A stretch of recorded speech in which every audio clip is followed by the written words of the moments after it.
Desearía no tener que contar esta historia, pero es mi misión hacer de su conocimiento los lamentables y lóbregos sucesos acontecidos aquel día.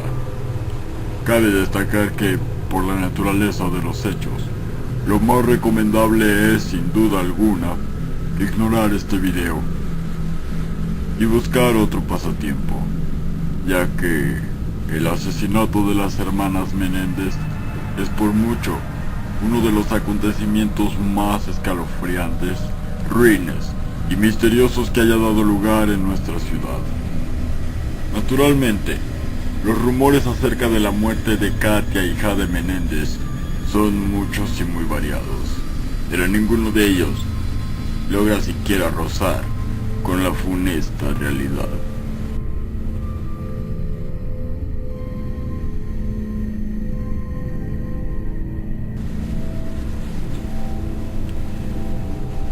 Si uno pasa frente a la casa marcada con el número 216 de la calle Obelisco, podrá darse cuenta que esta no tiene nada de especial.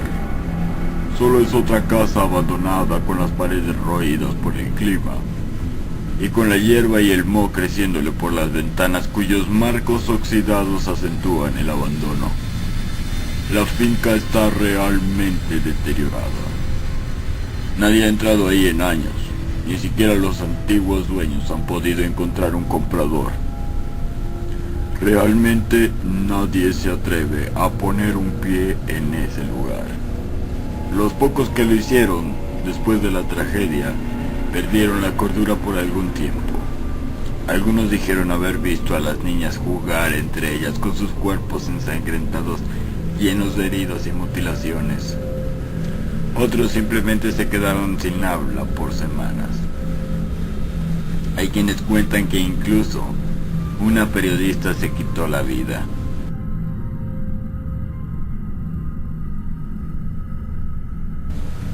Yo he pasado por ahí, de camino a la oficina, y en verdad, cuando uno dirige la mirada hacia sus muros derruidos, se siente un escalofrío horrible.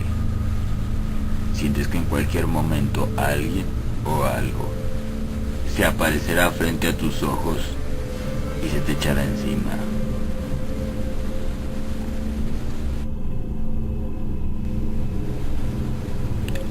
Yo conocí a Alfredo Menéndez. Era amigo de mi padre.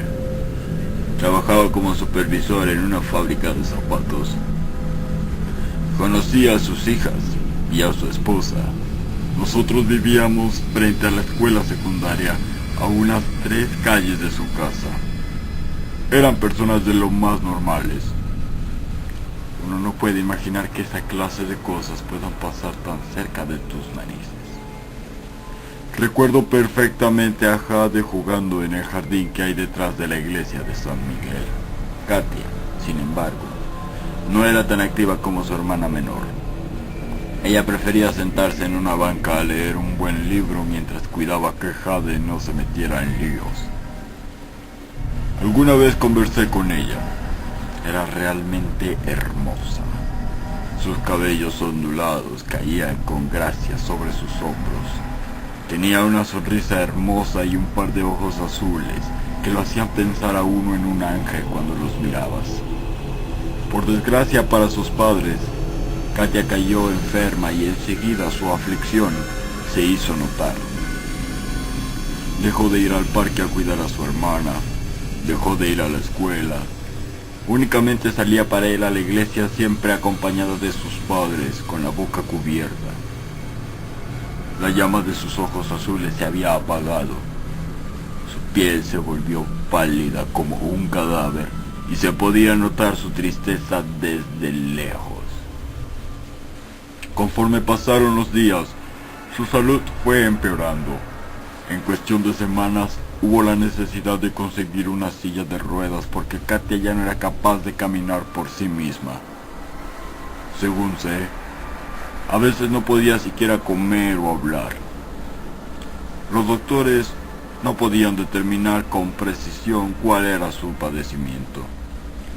Obviamente, Jade se vio afectada en gran medida por esta situación. Se le veía jugando, sola, triste, muchas veces con lágrimas resbalando por su cara tratando de fingir que nada estaba pasando.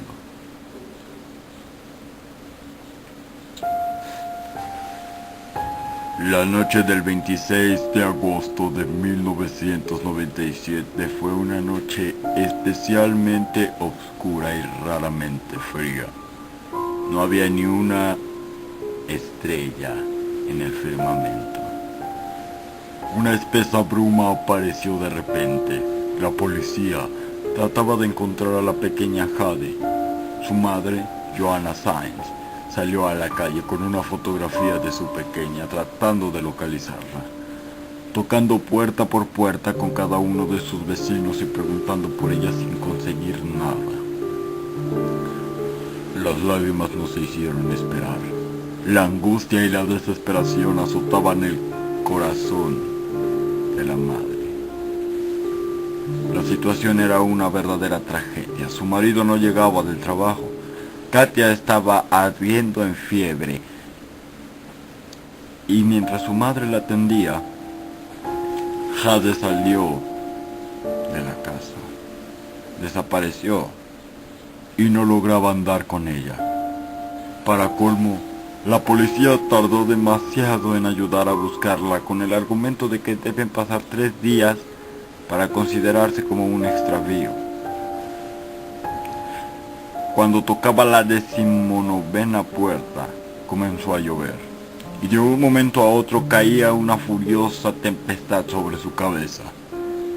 A las 2:54 de la madrugada sus fuerzas se acabaron. Decidió regresar a casa, descansar un poco y continuar la búsqueda más tarde. Luis Franco, el comandante de policía, se ofreció a llevarla a su domicilio y cuando llegaron ahí, ambos se llevaron una fuerte sorpresa.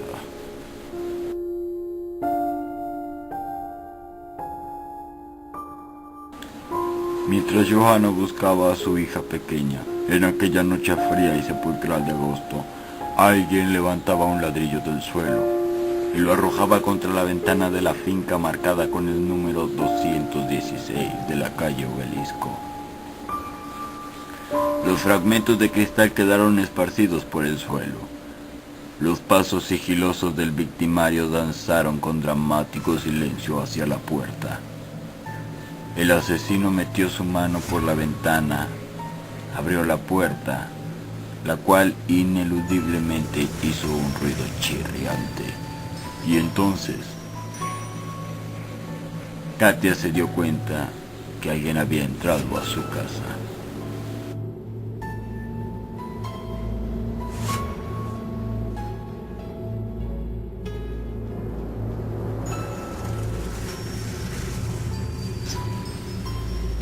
Solo se logró escuchar el crujir de los vidrios que revestían la alfombra de la entrada. Lleno de pánico, apretó las cobijas con sus débiles manos. Pudo escuchar en medio del silencio nocturno los pasos suaves, lentos y progresivos de su asesino. Pronto comenzó a llover y de un momento a otro una tempestad azotó la casa de los Menéndez. La furia del viento agitó los árboles y estos a su vez los cables de luz cortando la corriente eléctrica. La casa quedó a oscuras.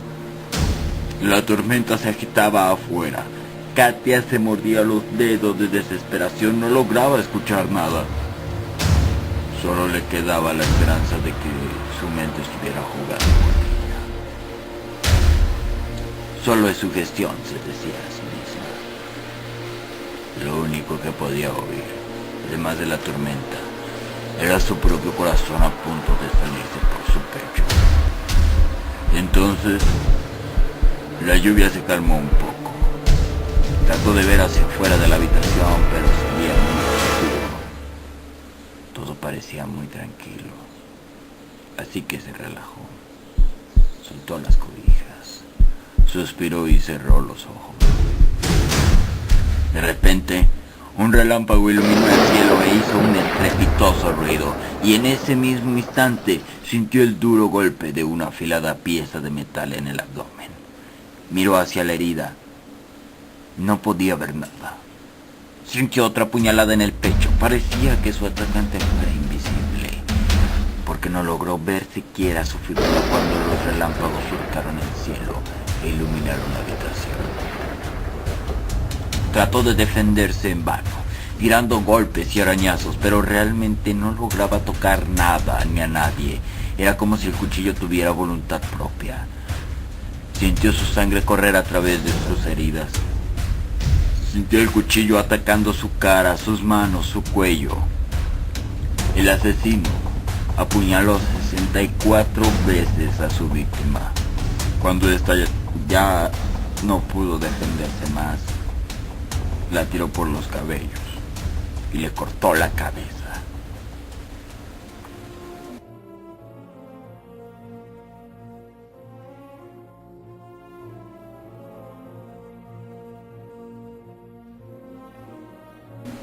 Katia sintió la hoja metálica rebanando la piel de su cuello. Sintió el calor de su sangre empapando las sábanas. Solo podía imaginar su cabeza separada de su cuerpo. Pudo escucharse a sí misma agonizando antes de morir. Escuchó su último aliento, su último lamento.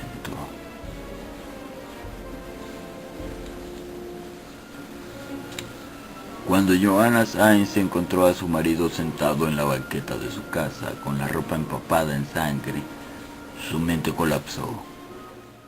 No daba crédito a lo que sus ojos veían. Se metió corriendo a la casa. Su imaginación maquilaba imágenes en su cabeza, imágenes atroces que se confirmaron cuando entró en la habitación de Katia y encontró a sus hijas sin vida, envueltas en un mar de sangre. Hace 3 días fui al hospital psiquiátrico de neurociencia para tratar de entrevistarme con ella, pero no me dejaron verla. Está catalogada como paciente inestable, con tendencias violentas autosuicidas. Sin embargo, por los viejos lazos afectivos que existen entre mi padre y Alfredo Menéndez, conseguí una entrevista con él. Solo se limitó a explicar por qué no pudo ser el culpable. Así que del mismo modo, me decidí a investigar directamente con la policía. Fue el excomandante Luis Franco quien estuvo esa noche, quien me daría una entrevista. Luego de tomarnos un café y de charlar brevemente, Luis Franco me hizo una confesión escalofriante.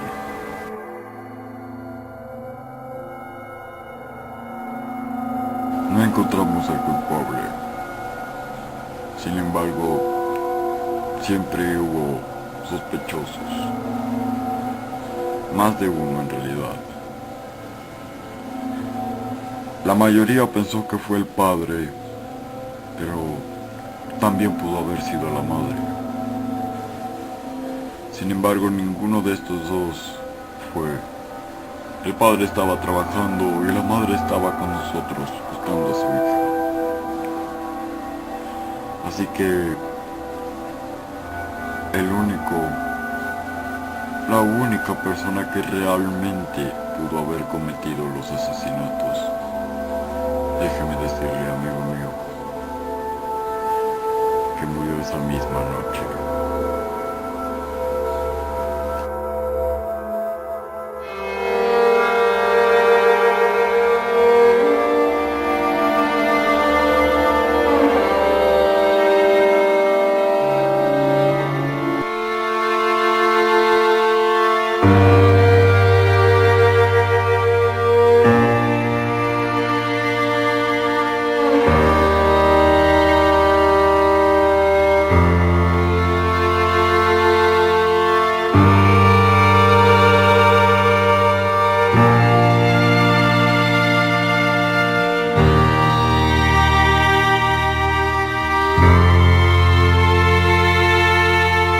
Bye.